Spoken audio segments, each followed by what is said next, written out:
Hey, it's Marthea Pitts, the MSW coach, and I am going live to share 3 strategies to network when you don't have a network. So let me pin a comment. Hey, how you doing? As you come in, drop in the chat and tell me where you are logging in from. Today we are going to be talking about how to network when you say you don't have a network, right? Because many people say, like, I don't know anybody. I don't know anybody in a high-ranking position. Oh, good morning. Drop in the chat and tell me where you're logging in from today. Oh, Ohio. Okay, Michelle. I see you. I'm in Florida. Let me tell you who I am as I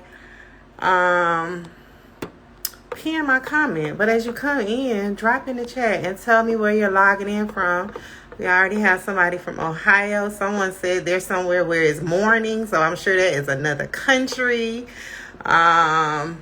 Okay. India, Houston, Des Moines, Iowa, the metro area. I love that. Be clear and specific. So not any other area, but the metro area. I love it. I'm in Florida. In Florida, we have North Carolina in the building. Okay, North Carolina. I love it. So we're going to talk about networking, right? Because I shared a reel late last night about how to network when you don't have a network. And let me tell you why.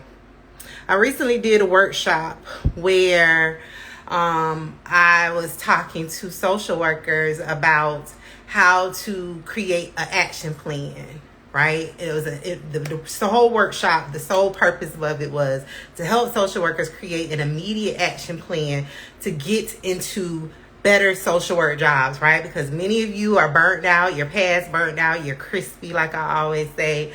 Many of you are severely underpaid, undervalued, and lots of social workers, apparently from the workshops I've had over the last several months, are quitting their jobs.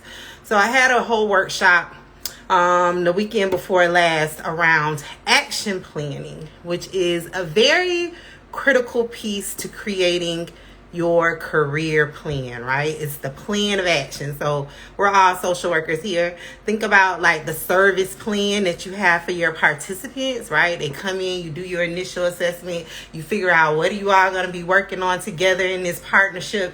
You create your SMART goals, you create timelines and measurable outcomes. That's the same type of thing you need in your career, right? And so I had a whole workshop to teach social workers how to do that. And the main takeaway was that we're going to create a 3-step action plan to get them to their first short-term career goal, right?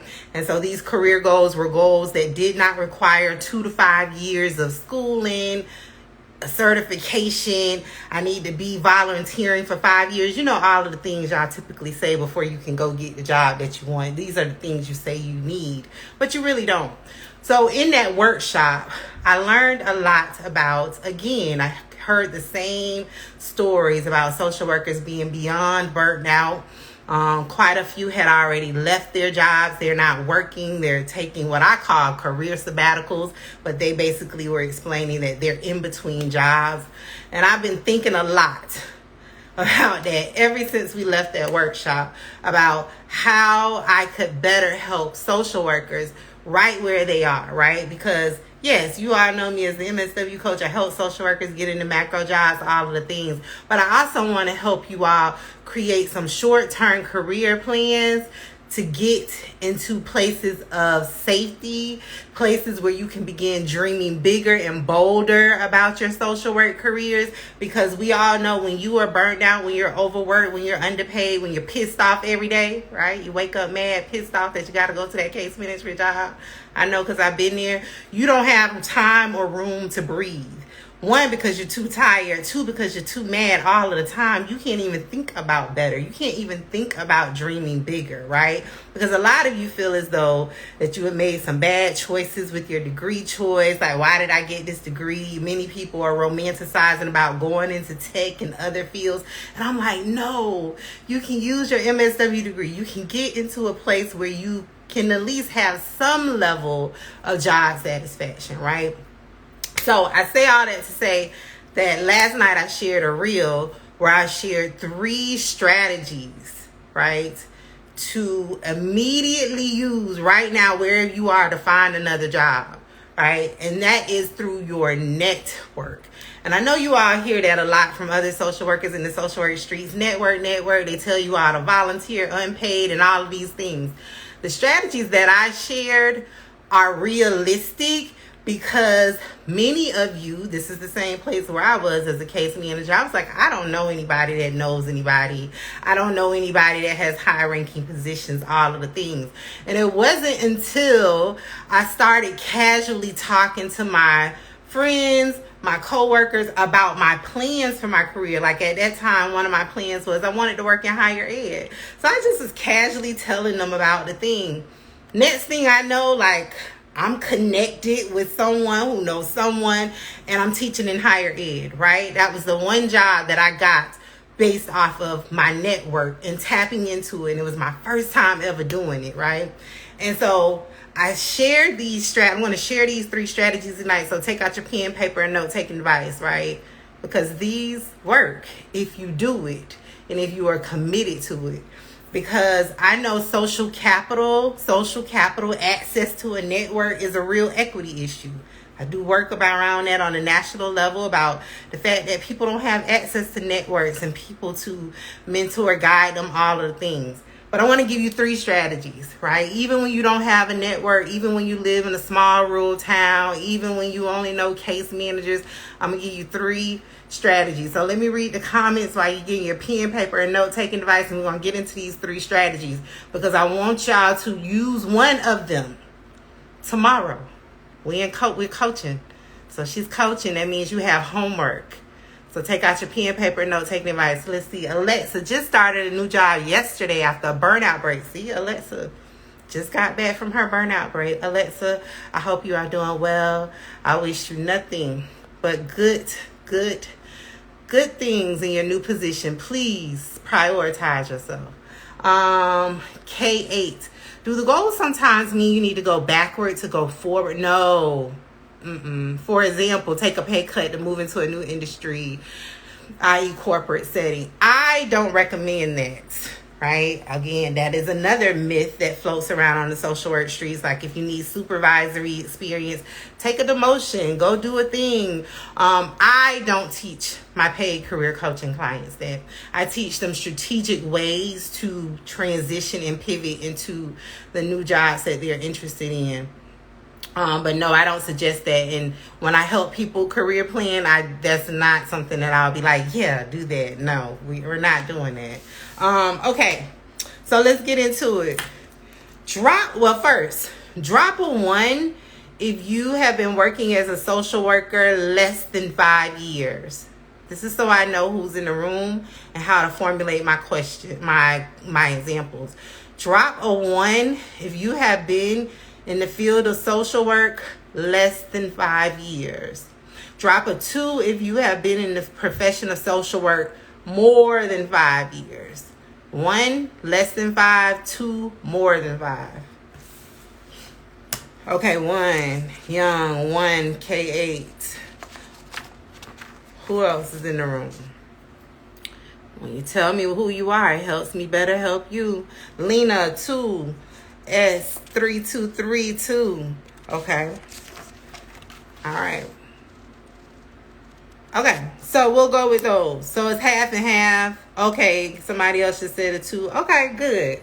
That helps me understand. Okay. So strategy 1 is hold on to your seat, because I know you all are social workers, and these will be things that you are not used to doing, right? Asking people for help. So hold on to your seat, listen to the strategy first, and then we're going to talk through it, okay?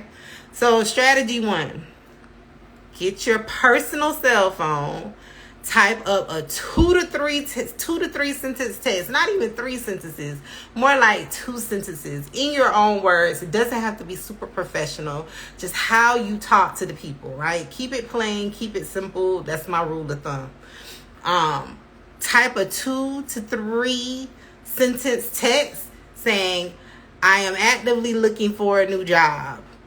By any chance, do you have any connections or know of any open opportunities? Something along those lines. And then you're going to hit send. Hold on to your seat. To all of the people in your cell phone contact list. We're not cherry picking. We're not saying, oh no, my mom, my cousin-in-law, they don't know anyone, so I'm not gonna send it to them. Oh no, I'm not gonna send it to Jerry, who's the plump. We don't know who knows who, right?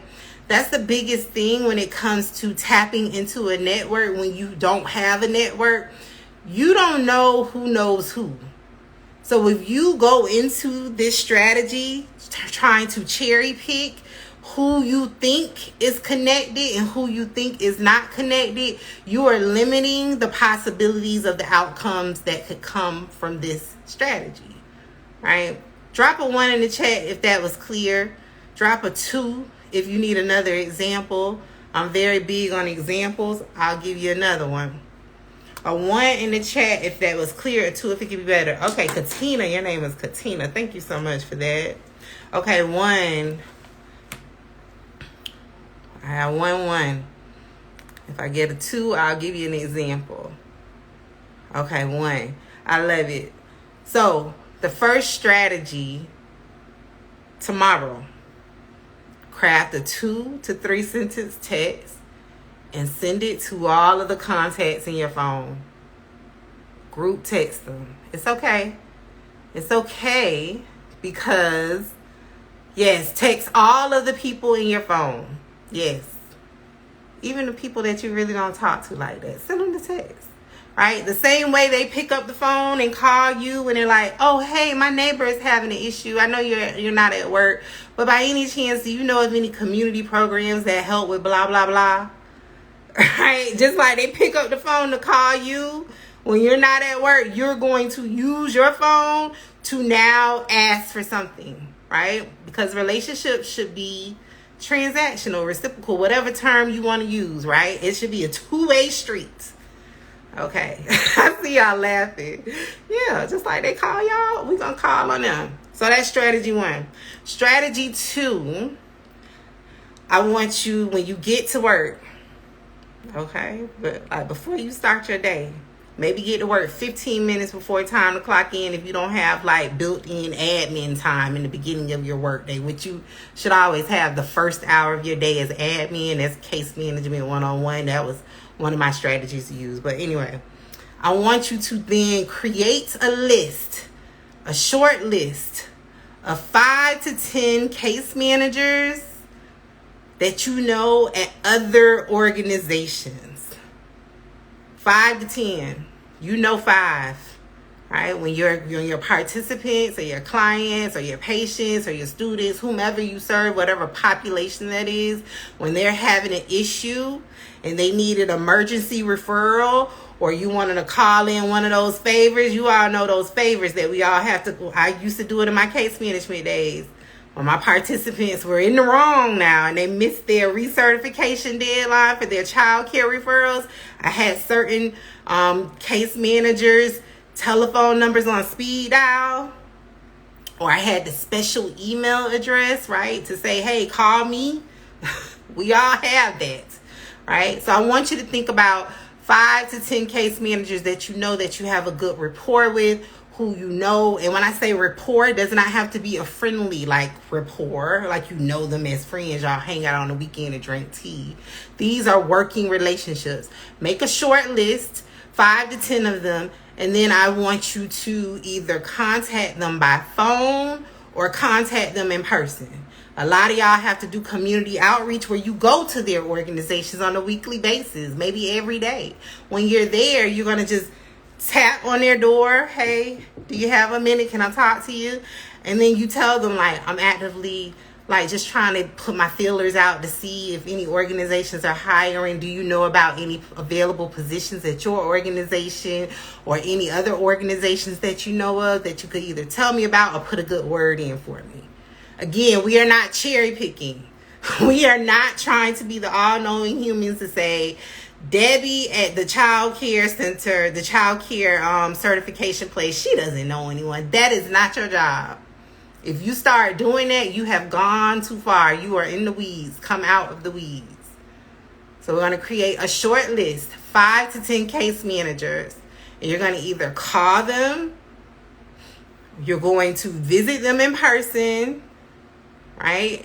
Or maybe if you see them outside of their own organization, maybe you all are at like a community meeting where they'll be there. You know, when you go to those monthly meetings at a host agency and all of the organizations in your city are there, that is the perfect time to tap into a network, right? Have your 5 to 10 people queued up on your list, and you make your rounds to all 10 of the people and tell them the thing and ask the questions, right? So that's a way to find jobs that without like doing the whole job searching thing and monitoring and all of the things, you're tapping into your network. Okay, let's see where we are. I can do this one. I love this. This is a great idea. I love it, S32. So drop a 1 in the chat if you're clear about strategy 2. I know S32 is. Drop a 1 if you're clear about strategy 2, about creating a short list of 5 to 10 case managers that you know, that you have a great working relationship or rapport with. I don't care if you talk to them 1 time a month. You still are like, when I call there, I talk to case manager A. I don't want to talk to case manager C. You know those people. Okay, so I see some 1s. Young. I got my social work degree in community organizer, so I haven't done much case management. I'm happy for it.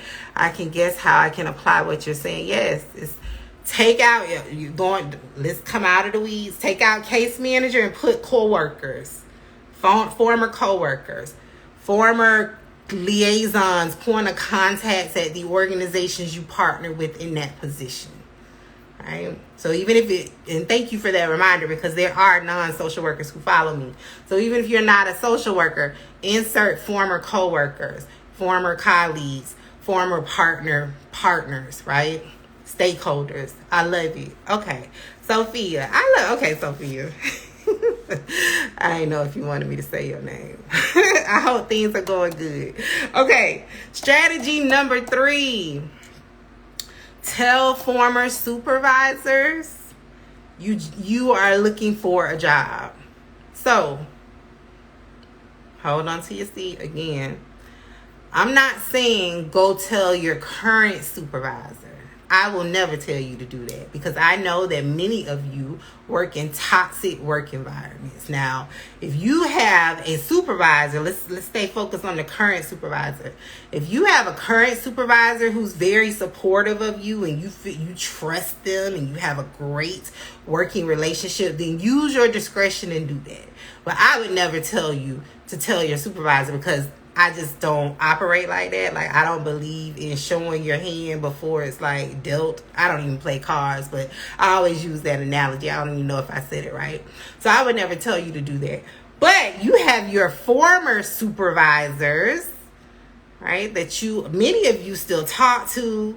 You maybe partner with them on certain projects. You maybe volunteer with them. Because you know y'all love to volunteer, even though your time is very limited. So you may even volunteer with them for special projects, even though you no longer work in their unit or even work for that organization. It's time to call in the favors.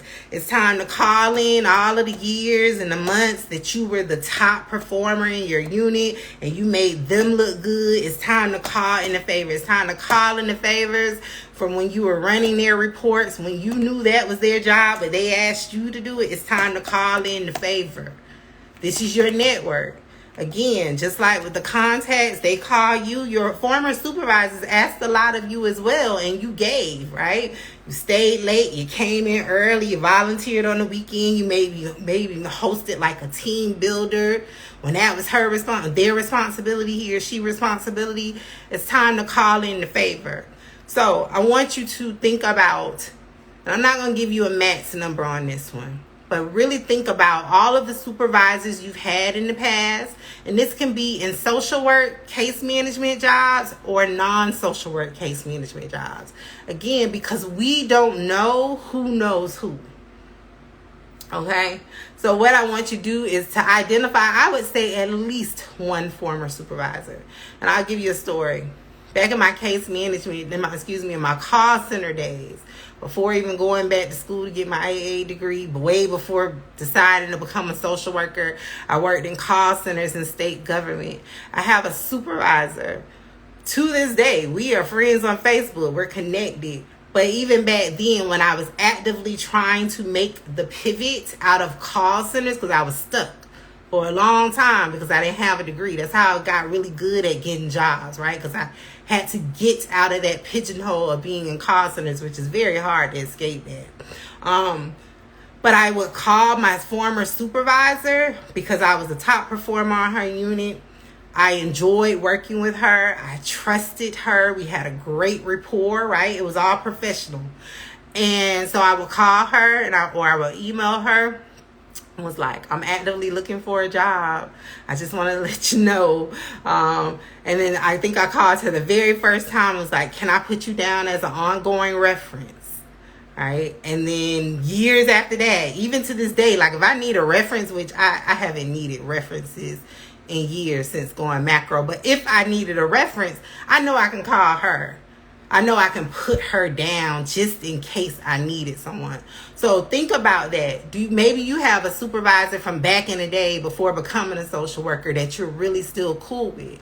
It's now time to call them and let them know what you need. Because a lot of you are sitting and suffering in silence because no one knows you need help with the thing. So again, this is how you begin to tap into a network even when you don't have a network. So I want you to identify one former supervisor, call them, go visit them, message them, not from your work email, of course. Maybe send them an email from your private email to their private email and let them know that you are actively looking and you just wanted to touch base to see if they knew of any opportunities, and then also if they would be willing to serve as a reference on an ongoing basis for you. So it's going to be 2 reasons why you're contacting them, right? Because we are career planning. We're thinking about once you get the job, you're going to need a reference, right? Especially if you're in a toxic work environment and you don't trust that your current employer will give you a good reference. Go ahead and ask for all of the things that you need now with this supervisor that you like. Okay? So drop a 1 in the chat if that was clear. A 2 if you need to explain it a different way about identifying at least one former supervisor.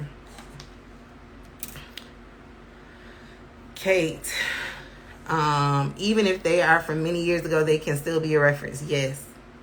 Yeah. They could be from a fast food restaurant in high school.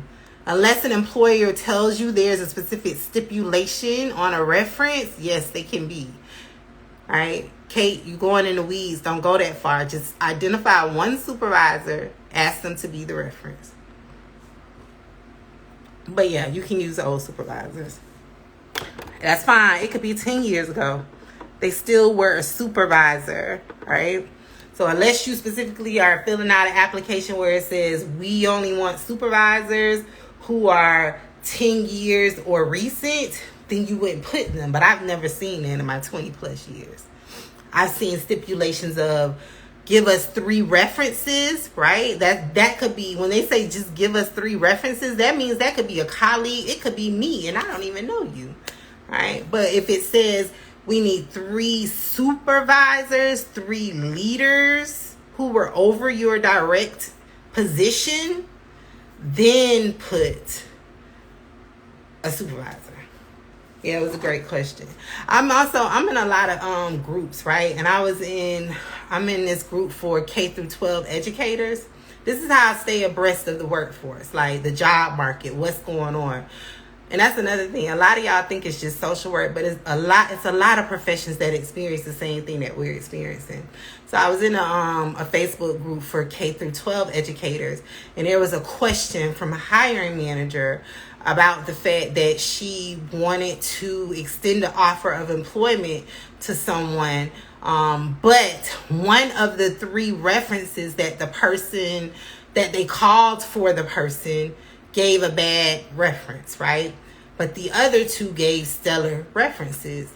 And the person went on to explain how the third person was their current school principal, but that the job seeker didn't put them down as a reference, right? And they were like, how should I proceed? So my clarifying question was, because the way it was written, one would assume that the job seeker, the applicant, was trying to be deceptive. So my question back was, what was the instructions that you provided to the applicants in regards to the qualifications of a reference? Did you specify that they had to be a school principal?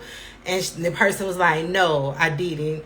But I explained to them, once they provided the three, that per the district policy guidelines, they had to speak to the current principal over the person, right? So then, again, I'm sharing all that because if there's specific stipulations on years, it can't be more than 10, can't be more than 12, they will tell you those things, right? But come to find, but what I ended up telling the person from a professional standpoint, I was like, retaliation is real. Right, that's going back to what I said earlier. Like, I would never encourage someone to go and tell their current supervisor what they're doing. You would need to gauge that. I would never say do that. You would need to use your own discretion. Okay, great question. So Sophia said, great question. To Kate. Kate said, okay, laughing emoji. Yes, Kate, I will say that in a minute when you're going too far in the weeds. Because I don't want y'all to overthink it. When you start overthinking it, that's when you don't take action. We're just going to do the thing, right? Young, wish I could stay on, but got to go to sleep. Okay, have a good night. Thanks for this. You're welcome. So we have our 3 strategies, right?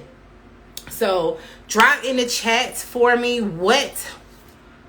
give me at least one, right? Because I know for many of you, you may have to ease into this. Give me at least one strategy that you're going to use tomorrow.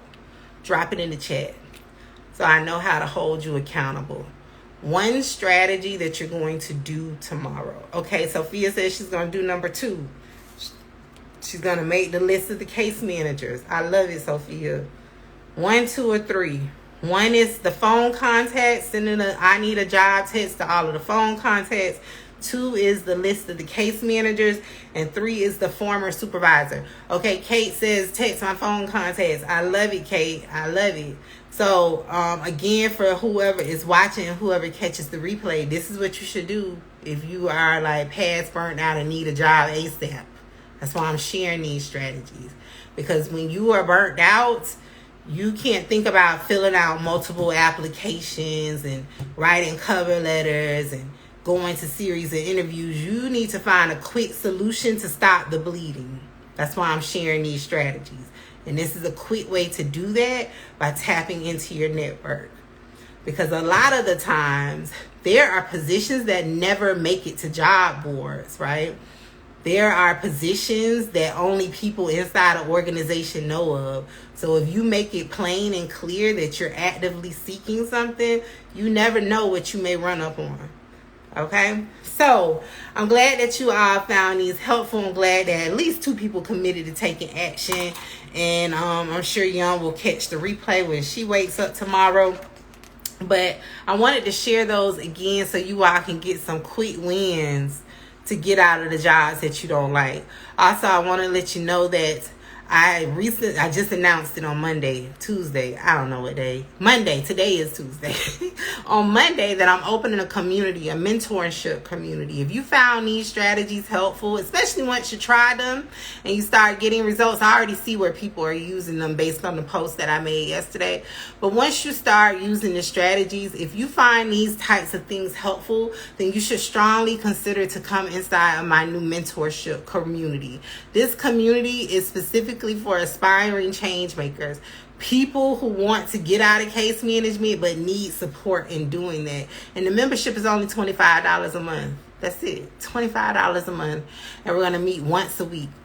There is a link in the bio to join the wait list because it will open up in December. So I encourage you to click the link in the bio and join the wait list so I can send you an email notification of when it will open. Quite a few social workers have already joined the wait list just from me making, I think, 2 posts. I think I made one of my stories and one on my feed. Quite a few. I think I'm at like 15, something like that. And I think I'm going to cap the first number of people that enroll to like 20, just so we can get it off the ground. So if you are interested in coming inside of the new mentorship community, and understand there's a difference between mentorship and career coaching. This community is good for you if you are like struggling with your ability to like figure out what moves you should make immediately in your social work career to like get to a place where you can maybe make a couple $100 more, or maybe get a better work schedule, or just get out of a toxic work environment. This is the group for you. If you are struggling with like your confidence and being seen and heard and like really taking charge of your career, this will be the community for you. Right? All of the things. If you've ever been like, oh, I think I want to be a macro social worker, but I don't feel ready, this is the community for you. Okay? And it's $25 a month. If you ever looked at my big group career coaching program, is way higher than that. Okay, Sophia says she coming. Okay, Sophia, love this. Thanks, Marthea. I'll be joining. I love it, Sophia. It'll be good. It's gonna be good. It's really designed for people who want to work on the confidence piece and work on all of the other things that I named, right?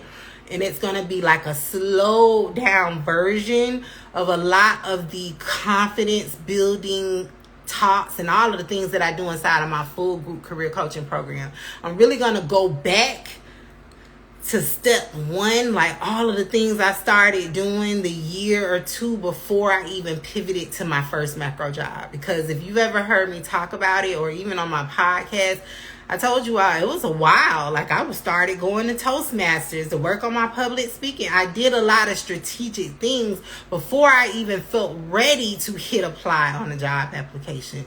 So this community will be focused on taking you all through those strategic steps to build the inner and outer confidence, the professional brand that you need, but more than that, to get you some instant relief out of these jobs that you are just miserable in, right? So again, that's going to be opening in December. We are already planning. The link is in the bio for the wait list. It's only $25 a month. All right, y'all. So you got homework. I want to know. So like at some point, drop me a message about how the homework went. Kate, I'm interested. Oh, wow, this is for me. Yes, Kate. Click the link in the bio as soon as we get off of this live and join the wait list. All I need is your email address. And it will be the end of the week. I'll send you some information when enrollment opens. It's going to be good. It's going to be good. All right, y'all. Do the homework. Do the homework. Happy macro career planning. Bye.